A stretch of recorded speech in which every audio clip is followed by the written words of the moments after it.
So just as an example, we are asked to simplify this expression involving factorials.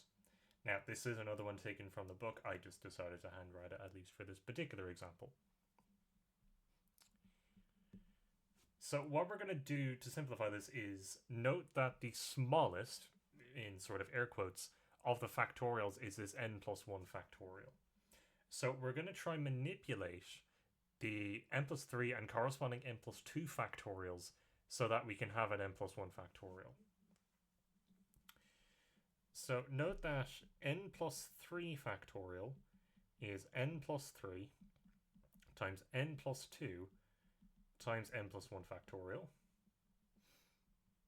And n plus 2 factorial is n plus 2 times n plus 1 factorial. Just from the definition of factorials. And note that we have an n plus 1 factorial popping up in both. So we can easily replace the n plus 3 and n plus 2 factorials to cancel it with the n plus 1s.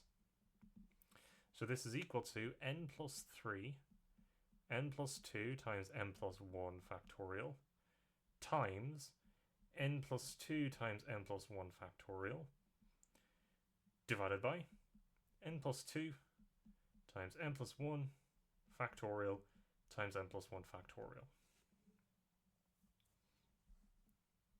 So the n plus 1 factorials are going to knock each other out.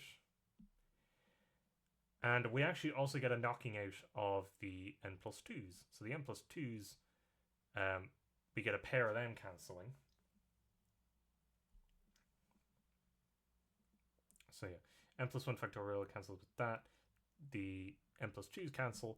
And we're left with n plus 3 times n plus 2, which you can expand freely if you want to as n squared plus 5n plus 6.